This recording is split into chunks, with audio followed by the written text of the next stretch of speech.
Assalamu alaikum wa rahmatullahi wa barakatuh. Welcome to today's physics class. Today is the second class of the chapter 13, that is modern physics and electronics. Bismillahir Rahmanir Rahim. So in the previous class, first class, we have discussed about some concepts, stable and unstable isotopes. We have seen that in a nucleus there are two opposing forces, repulsive electrostatic force and attractive strong nuclear force. So we need a good balance between these two opposite forces. If the ratio, if the balance between these two forces are not maintained properly, then a nucleus becomes unstable, so that the isotope is called unstable. That is also called radioactive isotopes, because those unstable isotopes tends to convert into stable isotopes of another element, and within this process they emit the excess amount of energy in form of radiation rays. And so actually radiation is a kind of change that takes place inside the nucleus, and this kind of change in nucleus can be categorized into 6 or 7 types, but we will only consider the 3 major types that changes that takes place inside the nucleus.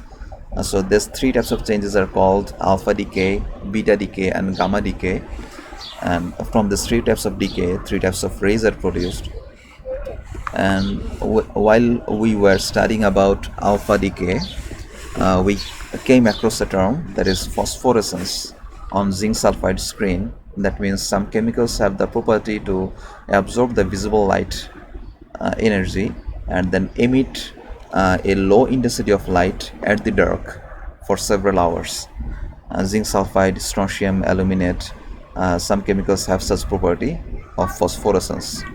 And we have compared between the 3 types of radiation, alpha, beta and gamma, and there are different characteristics between them. We have considered them, discussed about these differences in detail in the previous class. And today inshallah we will discuss about a concept called half-life, and how is the age of fossils estimated, and the use of radioactivity. So at first, while we begin with the concept of half-life, what is called half-life in physics?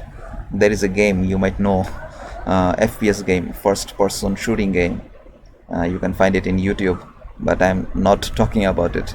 So half-life is called the amount of time in which a radioactive isotope disintegrates exactly in half portion. We know that the radioactive isotopes undergoes disintegration into stable isotope of another element. So the time required to disintegrate exactly the half amount of atoms in a radioactive given sample, the time required is called the half-life of the radioactive isotope. So I repeat, the time required during which just half of the total number of radioactive atoms undergoes disintegration is called the half-life of that particular element. So the half-life is actually specific for each particular radioactive isotope. Some radioactive isotopes have longer half-life, billions of years.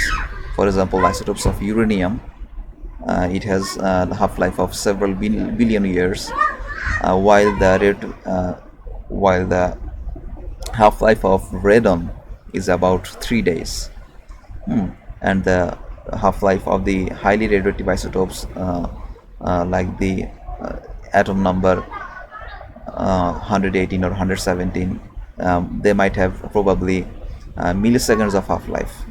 So the amount of time in half-life varies from isotope to isotope. So inshallah we will talk about the half-life of carbon-14 in a simulation. So let's see.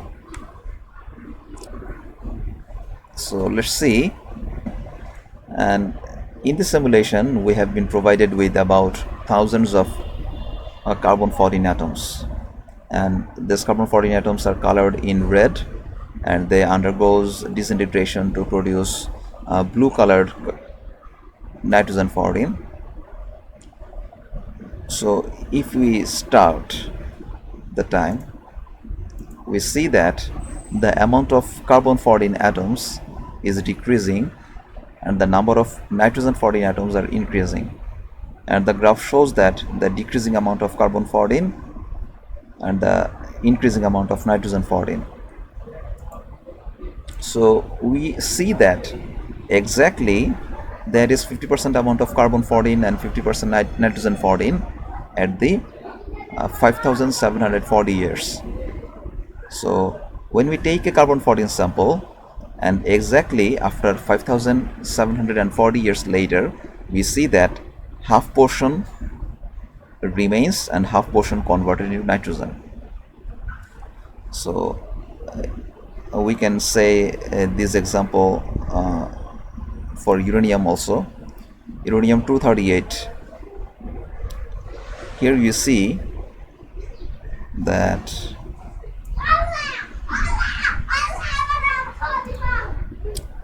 the number of uranium atoms is decreasing, and about 4.5 or 5 billion years the amount of uranium becomes half. That means the uranium has about 4.5 billion years of half-life. So now we will consider how carbon 14 can be used to determine the age of any fossil.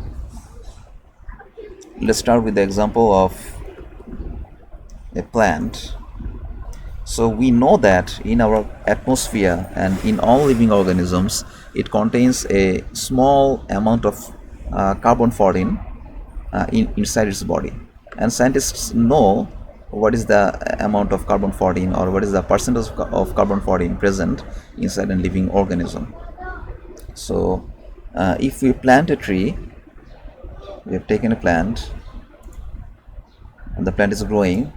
The plant has now age of 560 years and 850, 900, 940, 970, 1010 years.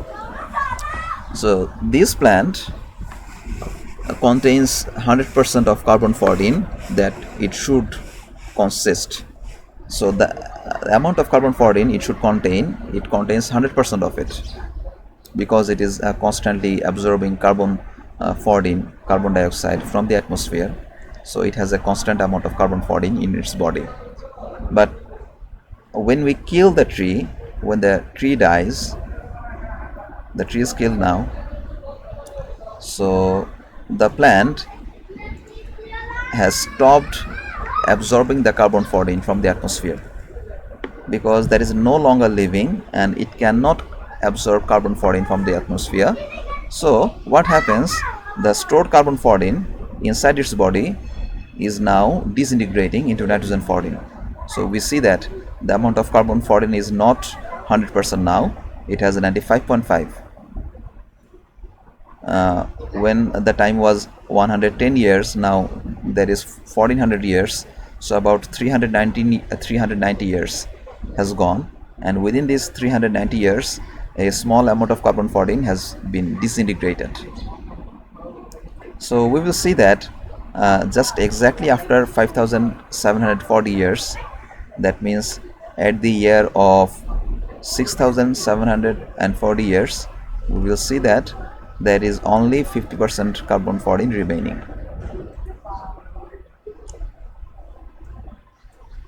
So you see that the amount of carbon 14 is decreasing day by day, year after year.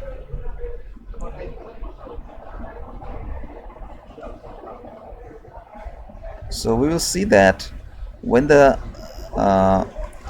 is the year of 6740, that means when the plant has when the dead body of the plant has passed the exact amount of half-life time, we will see that the amount of carbon 14 will become 50%.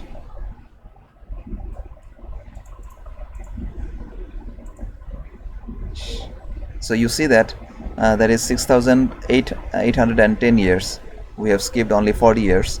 So within this time, we see that approximately there is 50% carbon-14 remaining. So by this process, scientists can have some mathematical equations and mathematical solutions. They came up with some mathematical formulas, and using those formulas and equations, they can determine how much years ago the plant or animal has died, based on the amount of carbon-14 present inside the body, inside the fossil. So here is also a game. For example, if we can know the amount of carbon-14 present in a fossil, we can get an idea about how much years ago it has died. For example, the sample contains about 88.2% carbon-14 than the normal. So how long ago it has died? It can be died. So from this graph we can estimate 88.2, 88. So we can estimate that it has died about 1030 years ago. 1030 years. So estimate. Okay. So I am correct. And for this bone, we can get an estimation 83.9, 83.9. So about 1400 years, 1412 years, 1420 years. So okay. So from the amount of carbon-14 present inside the body, inside a dead organism, we can approximately assume the amount of time, how much long ago the animal or plant has been died. We can determine its age. And now we will consider the uses of radioactivity. Radioactive isotopes are used for many practical and beneficial purposes. For example, in medical science, you have studied them in class 8 also, the use of radioactivity. In medical science, we use the radioactive isotopes to kill the cancer cells. How? The cobalt-60 is used in cancer treatment because cobalt-60 produces some radioactive rays, gamma rays, and these gamma rays can be targeted towards the specific cancer cells or tumor cells, and they can be killed precisely.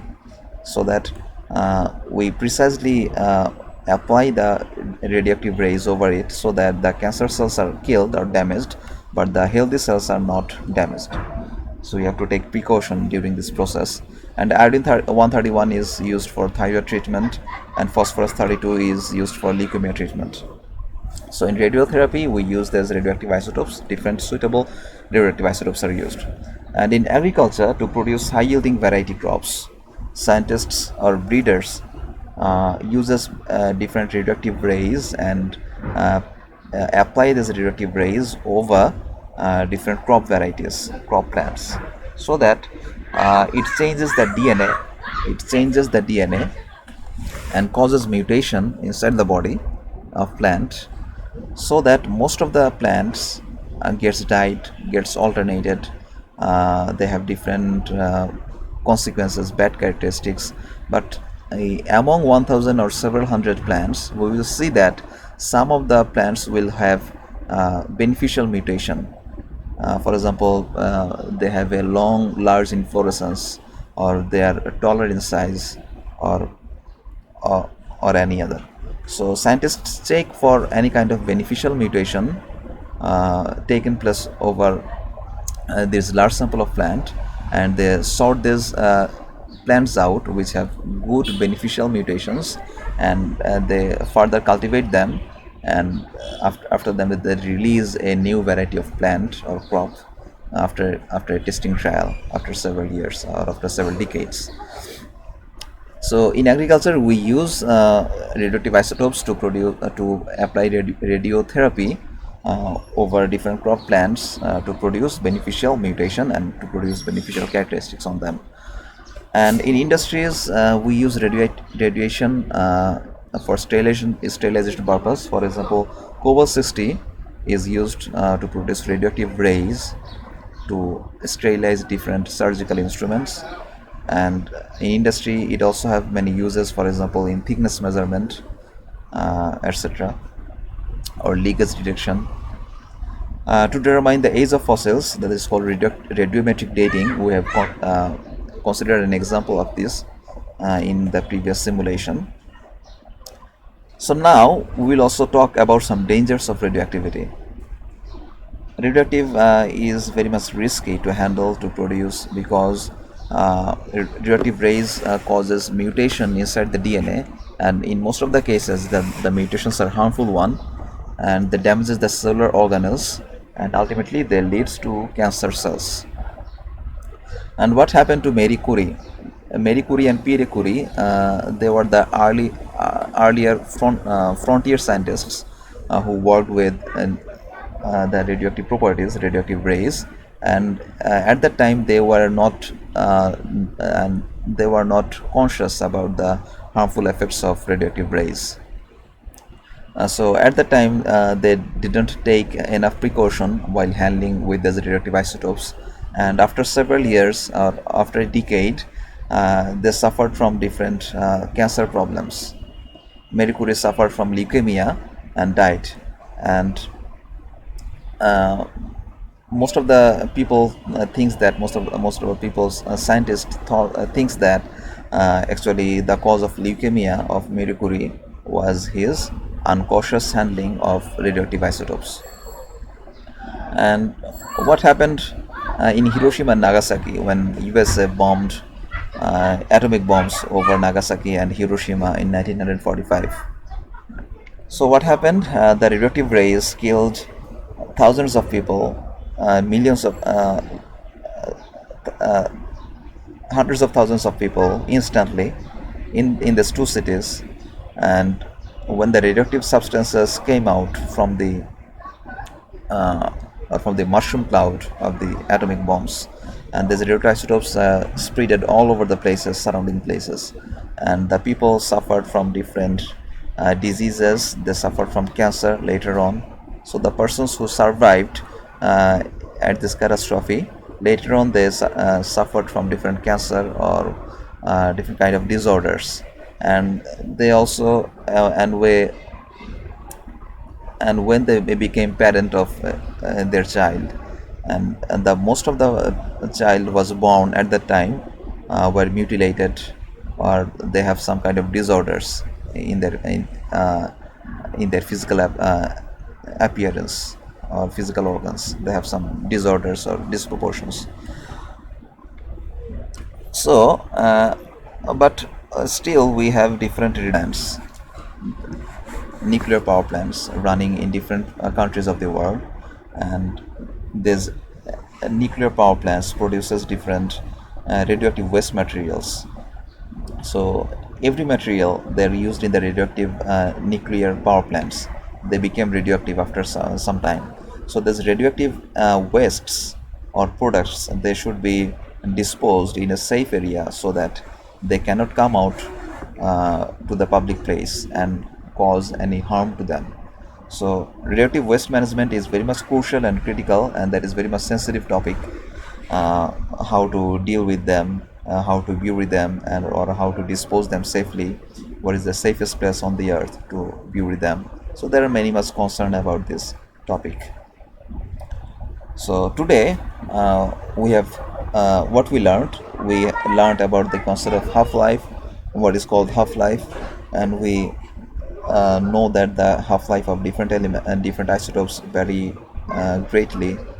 We know that, as an example of carbon-14, it has a half-life of 5,740 years, and we have observed and played with a simulation and saw that how the age of a fossil can be estimated. And there are many uses of radioactivity, and there are also many risks concerned about radioactivity. So today the class is finished. Hope all of you will remain safe by the grace of Allah. No more today. Allah Hafiz. Assalamu alaikum.